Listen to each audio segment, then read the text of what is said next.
बाबा धीरेन्द्र शास्त्री जी के जो सनातन परंपरा था उसका घोर अपमान हो गया।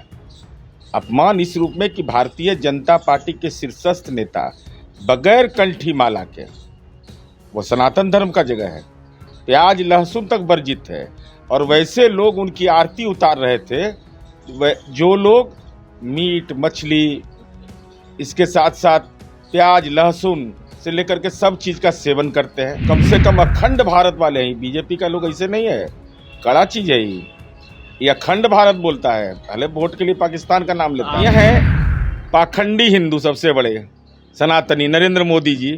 जरा नरेंद्र मोदी जी को देखिए कहाँ हैं, ये क्या ले रहे हैं, कौन चूम रहा है, किसका आशीर्वाद ले रहे हैं। आचार्य धीरेन्द्र शास्त्री जब पटना पहुंचे तो उन्होंने हिंदू राष्ट्र की मांग की, और जब पटना से जा रहे थे तो उस वक्त भी उन्होंने कहा कि बिहार से शुरुआत हो हिंदू राष्ट्र बनाने की। अलग अलग लोगों की अलग अलग प्रतिक्रिया है। अब जनता दल यूनाइटेड से भी जान लेते हैं कि जेडीयू के मुख्य प्रवक्ता नीरज कुमार हैं हमारे साथ। हिंदू राष्ट्र बनेगा? नहीं, आध्यात्म से जुड़े हुए व्यक्ति जो सनातन धर्म की परंपरा के हैं, मेरी चिंता इस बात की है कि बाबा धीरेन्द्र शास्त्री जी के जो सनातन परंपरा था उसका घोर अपमान हो गया। अपमान इस रूप में कि भारतीय जनता पार्टी के शीर्षस्थ नेता बगैर कंठी माला के, वो सनातन धर्म का जगह है, प्याज लहसुन तक वर्जित है, और वैसे लोग उनकी आरती उतार रहे थे जो लोग मीट मछली, इसके साथ साथ प्याज लहसुन से लेकर के सब चीज़ का सेवन करते हैं। कंठी माला नहीं, अब जनेऊ था कि नहीं मैं नहीं जानता, और हनुमत कथा में तो बिल्कुल ही वर्जित है। अब ऐसे लोग आरती उतारे, उन्होंने सनातन धर्म की परंपरा का पालन किया कि नहीं, यह मेरी चिंता का विषय हो गया है। अब जहाँ तक हिंदू राष्ट्र और इस्लामिक राष्ट्र बनाना है तो इस संबंध में तो संसद को अधिकार प्राप्त है। तो उम्मीद हमारी है कि भारतीय जनता पार्टी अब नए दौर में, अब किनको टिकट देगी नहीं देगी हम नहीं जानते हैं, लेकिन यह फैसला होना है संसद से।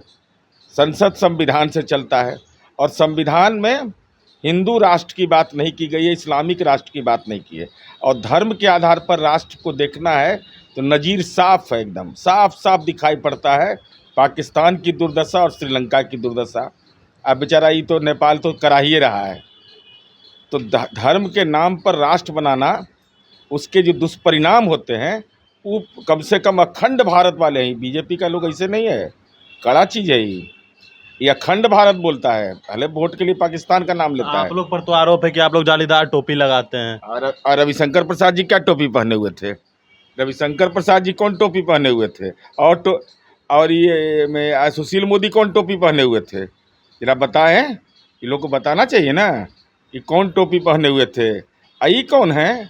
ये कोई मध्य प्रदेश का आदमी है लगता है, कोई है मध्य प्रदेश का एक आदमी है, मुख्यमंत्री है, भाजपा के हैं बेचारे, सनातनी हैं, हिंदू हैं, कड़ा हिंदू हैं, और है बहुत सारे लोग हैं बेचारे, थोड़ा बहुत नहीं हैं। यह देख लीजिए, यह है पाखंडी हिंदू सबसे बड़े सनातनी नरेंद्र मोदी जी। जरा नरेंद्र मोदी जी को देखिए कहाँ हैं, ये क्या ले रहे हैं, कौन चूम रहा है, किसका आशीर्वाद ले रहे हैं।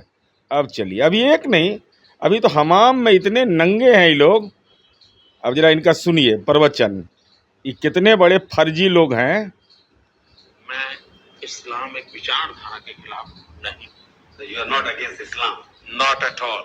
और कोई भी अगर कोई हिंदू इस्लाम के खिलाफ है तो वो हिंदू नहीं है, क्योंकि हिंदू ने ये सिखाया है सर्वधर्म बराबर है। हिंदू अगर इस्लाम के खिलाफ है, नरेंद्र मोदी कहते हो हिंदू नहीं है, ये सब जाली हिंदू है, इसका मतलब ये सब जाली हिंदू है बीजेपी वाला, बिहार वाला। ये हम नहीं बोल रहे हैं, हिम्मत है तो बोले बीजेपी का नेता, बोले कि गलत वीडियो है ये, मुझ पर मुकदमा करे। ये सीधा तौर पर कहा जाली हिंदू है ये सब। तो समझ लीजिए क्या है, मांस खाइए, मछली खाइए, प्याज लहसुन खाइए, सनातन धर्म की जय बोलिए, कंठी माला भी नहीं, और जनेऊ भी जांच होना चाहिए लोग का। जनेऊ भी हम समझते हैं कि नहीं मिलेगा। भाई धर्म एक व्यक्तिगत आस्था का चीज़ है। आप चूंकि हिंदू धर्म की बात नहीं कर रहे हैं, सनातन धर्म की बात कर रहे हैं। हिंदू धर्म की बात करते तो बात समझ में आती, इसलिए अब तो कानून के जकड़न में पड़ ही गए, लीगल नोटिस हुआ है। अब आप बौद्धिक जकड़न में भी आप फंसिएगा आप लोग। ज्ञान का एकदम पोस्टमार्टम कर देंगे हम। वोट के लिए समाज में विभाजन की रेखा खींचते हैं। तो कर्नाटक बजरंगबली काहे नाराज हो गए आपसे? बजरंगबली तो बहुत नाराज हो गए। और बजरंगबली ने आपके साथ क्या किया भाई बताइए? तो चोरी करता है राजनीति में, सब राजनीतिक चोरी करता है। आप तो बाबा से मिलने नहीं गए। अरे हम कह रहे हैं अरविंद केजरीवाल जी बेचारे बोलते थे बजरंगबली का, आई बजरंगबली का पेटेंट ही लोग लेने का प्रयास किया। ऐसा गदा मारे ना अमित शाह नरेंद्र मोदी को कि बेचारा का जुबाने नहीं खुल रहा है हारने के बाद। और हम भाई अच्छा 63 स्थान में भाजपा का एक MLC बताए और राज्यसभा का एक सांसद बताए कि भारतीय जनता पार्टी ने कोई भी उसके सहायता के लिए कोई अनुदान में एक पैसा दिया हो, लेकिन कांग्रेस के प्रदेश अध्यक्ष ने दिया है।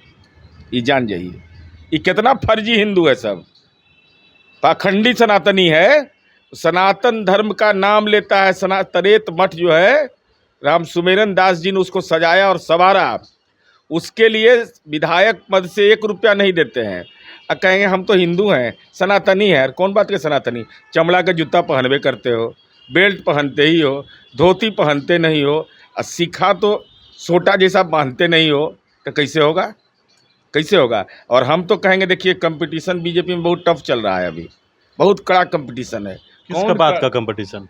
जैसे देखिए एक माननीय अश्विनी चौबे जी हैं, वो उत्तराखंड में मैंने तपस्या किए हैं, तो वो भी बेचारे कभी रोते हैं कभी हंसते हैं, उनका अलग तरीका है जीने का। गिरिराज बाबू का अलग है, वो भी कड़ा सनातनी हैं। इसके बाद सम्राट ये विजय सिन्हा जी टीका वाले हैं, और सम्राट चौधरी जी पगड़ी वाले हैं। तो पगड़ी 24 घंटा बांधे रहने से उसमें गंदगी आ गई है। तो गंदगी को अगर ठीक करना है तो ये आध्यात्मिक तरीका इसका है कि एक शंकर जी का त्रिशूल इसमें लगाइए, और त्रिशूल लगाने से होगा कि एंटीना आपका ब्रह्मा से जुट जाएगा। ये लोग का तो शिव से हो, आपका ब्रह्मा से एंटीना जुट जाएगा।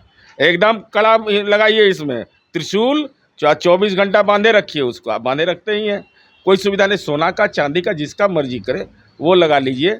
और हाथ में त्रिशूल, पगड़ी में त्रिशूल, हाथ में कमंडल, एक में चुट्टा। प्रदेश अध्यक्ष हैं आप, क्या बोलने बोल रहे हैं? भाई सनातनी है, क्या बात कर रहे हैं? कट्टर हिंदू हैं, ये सब मत बोलिएगा। हाँ, इसलिए कि देखिए ये दल बदल करके आए हैं, तो इनको निष्ठा साबित करने में समय लग जाएगा ना। इनका तो जन्म हम ही लोग राजनीति में दिए हैं। प्रदेश अध्यक्ष बन गए ना। अरे तो बन गए, तो इसीलिए तो कह रहे हैं कि मान लीजिए कोई टीका लगा रहा है, किसी के पास सिखा है, तो इनके पास त्रिशूल रहेगा तो अलग। और हम विरोधी हैं राजनीति में, लेकिन हम यह मानते हैं कि सम्राट चौधरी जी की पहचान पगड़ी से बन चुकी है। तो पगड़ी और खूबसूरत हो जाए, ब्रह्मा से डायरेक्ट एंटीना जुट जाए, तो कोई जोड़ा मिला सकता है? कोई जोड़ा नहीं मिला सकता इन लोग का, और अकेले ही भारी पड़ जाएंगे। अब देखिएगा योगी जी गेरुआ वस्त्र धारण कर लिए ना, तो योगी जी नेपथ्य में चले गए, तो अब अमित शाह नरेंद्र मोदी का प्रभाव एकदम घट रहा है, दक्षिण भारत में साफ हो गए। तो ऐसा में सम्राट चौधरी को स्कोप है, लंबा स्कोप है। खाली हिम्मत करके एक बार पगड़ी बांधे, एक बार त्रिशूल बांध लीजिए। चलिए, तो हमारे साथ जेडीयू के मुख्य प्रवक्ता नीरज कुमार थे। सीधे तौर पर इन्होंने तमाम बातों को रखा है, हिंदू राष्ट्र हो या सम्राट चौधरी पर भी जोरदार हमला करते हुए इन्होंने अपनी बातों को रखा है। होगा क्या, वाकई में ही क्या हिंदू राष्ट्र बनेगा? अब ये तो आने वाले वक्त में पता चलेगा, क्योंकि हालांकि सभी का कहना ये है कि चलता है देश संविधान से, और संविधान से अगर देश चलेगा तो हिंदू राष्ट्र कैसे बनेगा? अब देखते हैं क्या होगा। मनीष पुणेशन के साथ, नमस्कार।